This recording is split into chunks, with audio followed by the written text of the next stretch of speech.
Natagpuan sa isang quarry site sa Capas Tarlac ang mga bangkay ng nawalang beauty pageant contestant na si Geneva Lopez at nobyo niya Israeli na si Chuck Cohen. Lumabas sa autopsy na nagtamo ng tig-2 tama ng bala sa katawan ang mga biktima. 2 sa 4 na persons of interest na nasa kustodiya ng mga otoridad, mga pulis sa awol o absent without leave. May unang balita si Salima Refran. Sa masukal na bahagi ng isang quarry site sa Capas Tarlac, nagtapos ang mahigit 2 linggong paghahanap sa Kapampangan beauty pageant contestant na si Geneva Lopez at kanyang Israeli boyfriend na si Yitzhak Cohen. Magkatabi ang naaagnas ng katawan ng magkasintahan ng mahukay ng CIDG Tarlac at Scene of the Crime Operatives.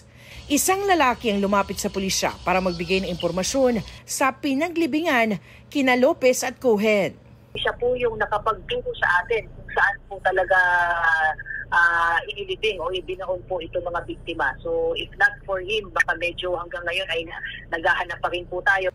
Sa resulta ng autopsy ng NBI, tig-2 tama ng bala ng baril ang tinamo ng magkasintahan. Si Lopez, kinamatayan tama sa likod. Ang bala tumama sa kaliwang baga bago tamaan ang kaliwang ugat sa puso at lumabas sa kanyang kaliwang dibdib. Binaril din siya sa kaliwang hita dahilan para magka-fracture ito. Ang slug naiwan pa sa kanyang kaliwang binti. Si Cohen harapang binaril sa kaliwang dibdib. Ang bala tumama sa kanyang kaliwang baga. May isa pa siyang tama sa kanyang kilikili. Sa babae may nakuha kaming slug to be submitted to the ballistic examination. Ang DNA naman ay ang SOCO ang nag-conduct. At I don't know the result yet. Pero so far, mga 99% ay yung 2 bangkay ay yung hinahanap natin. 4 na person of interest na ang hawak ng PNP na iniimbestigahan sa pagpatay kina Lopez at Cohen. Bago mahukay ang mga labi, sinalakay ng mga otoridad ang bahay ni alias Brandon, ang real estate consultant na huling kinatagpo ng magkasintahan. Sa bisa ng search warrant, hinalughog ang bahay at nakuhanan siya ng baril at granada. Sabi ng kanyang misis, hindi kanila ang mga nakuha. Isa pang person of interest ang inaresto nung Sabado matapos makuhanan ng mga armas.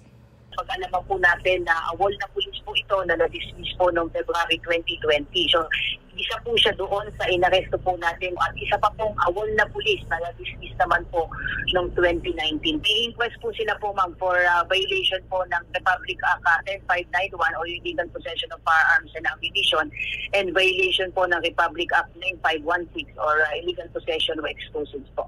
Nauna nang inarestong isang sibilyan noong Huwebes para sa illegal possession of firearms, ammunitions and explosives. Pang-4 ang lumutang na key witness sa kaso. Matipid sa impormasyon ng mga otoridad sa takbo ng investigasyon at sa tunay na motibo sa krimen dahil nagpapatuloy pa ang kanilang operasyon. May nakikita na po tayong clear indication kung bakit humantong sa pagpatay po nitong 2 biktima. Pero ma'am, tukoy na po ba natin kung sino po yung mastermind dito? Kasama po yan ma'am, doon sa ginagawa po natin na case build-up, meron na po tayong indikasyon na alam na po natin kung sino po yung pinakautak po dito sa nangyaring pagpatay po sa 2 biktima po. Ito ang unang balita sa Salima Refran para sa GMA Integrated News. Kapuso, para laging una ka sa mga balita, bisitahin at mag-subscribe sa GMA Integrated News sa YouTube. Sa mga kapuso abroad, samahan nyo kami sa GMA Pinoy TV at sa www.gmanews.tv.